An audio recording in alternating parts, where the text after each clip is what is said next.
Alright guys, if we know anything about Matt Dillahunty, we know two things. One, he's the most evasive debater around, and two, he can fart in a microphone and his fans will still clap for him. Here we're going to prove why Matt ran from his debate. So Matt had a debate with Andrew Wilson, and he ran away. Now you can go through the comment section, read some of the comments from atheists, and a lot of them were claiming Andrew got off topic and wasn't addressing what Matt had said. Well, here's what Matt's opening statements actually were. Mike Johnson's the new Speaker of the House in the United States. He's homophobic as all get out. He's argued to criminalize homosexuality. Homosexualities, by the way, are U.S. citizens with specific rights that he wants to take away. Moreover, he advocates for gay conversion therapy, which is unscientific and torturous, because he thinks he can help them pray the gay away and the gay can be eliminated. He's not anti-gay. He just wants them to cease to exist as gay. They get to keep being human beings. You see, Matt was the one who brought up this weird LGBTQ issue in the debate of secular humanism. The thing is, and we all already know, Matt doesn't like to take positions he has to be accountable for. He's always incredibly dodgy, contradictory, and, well, downright fallacious in his evasiveness. But here Matt realized he was screwed, because Andrew argued from his worldview, showing that from Matt's worldview, Andrew not only can utilize the same position to completely contradict Matt's views, but he highlighted absurd denials of reality by insisting that a man can be a woman, which is a view Matt holds, as he's already referred to his transgender boyfriend as his girlfriend. So instead of that, I'm just going to grant Matt's entire worldview. Grant Matt's entire worldview. Matt's entire worldview. 2/3 or more of this entire planet are all operating inside of a shared delusion that they were created by a sky daddy who loves him some slavery and murderousness. He thinks it's funny to kind of cosmically with people. That's his deal, kind of his whole thing. That's Matt's worldview. So now Matt's right, and the question becomes, should we let them to continue to believe in this nonsensical Stone Age madness, or do we stop them from engaging in it? My contention is, even if God isn't real at all, that people acting as though he is still superior to whatever nonsensical egalitarian worldview Matt can come up with.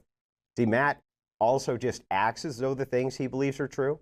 He believes, and therefore acts as though logic is real, math is real. Everything is real based on his presuppositional belief that they are real. You see, human flourishing, the cornerstone of Matt's ideology and that of secular humanism, is totally meaningless. Flourishing by whose metric? From my perspective, for instance, attempting to lie to people who claim men can be women isn't human flourishing. From Matt's perspective, it is. Why? Why should the collective of humanity lie and say men can get pregnant? Why should they say that men can have periods? Things which are categorically and obviously false. That preserving homosexuality in society is good for human flourishing, even though they are reproductive dead ends. And that Western society and egalitarianism is superior to those evil theist society, even though the Western nations can't even reproduce their own populations, but instead have to replace their population with foreigners from those theist nations that can reproduce. Let's start with a basic societal question recently asked of the West, who has now embraced a scientific and non-theistic approach to governing. Super basic question every kindergartner knows. If you don't believe me, go watch Kindergarten Cop. The question posed to the Western nation is, can a man be a woman? All right? To the question of if a man can be a woman, they say the answer is yes. And the way we will decree they can be a woman is by simply saying that woman now means male. Problem solved. Thank you, secular humanists. Thank you so much. Nope, not kidding.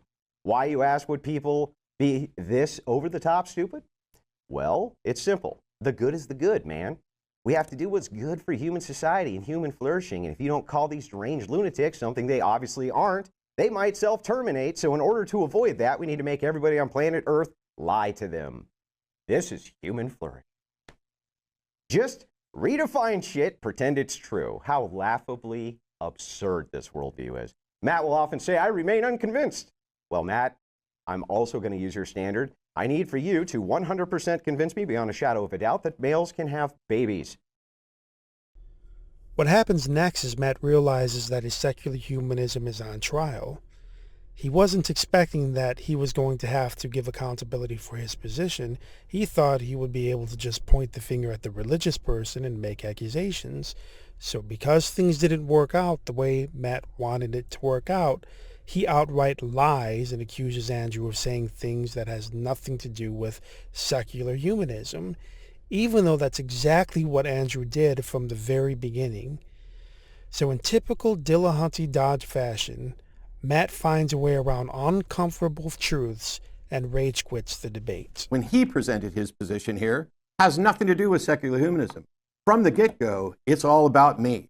Matt thinks, Matt thinks, Matt thinks. I'm giving what Matt thinks, what Matt thinks, what Matt thinks, what Matt thinks. Matt's position. I came in with the Secular Humanist Manifesto. I came in with positions that aren't just that aren't merely my positions. Oh, well, as long as multiple people hold the position, it this makes it guy's valid. not serious and I'm leaving. James, if you want a refund, you well, let me know. good day, sir.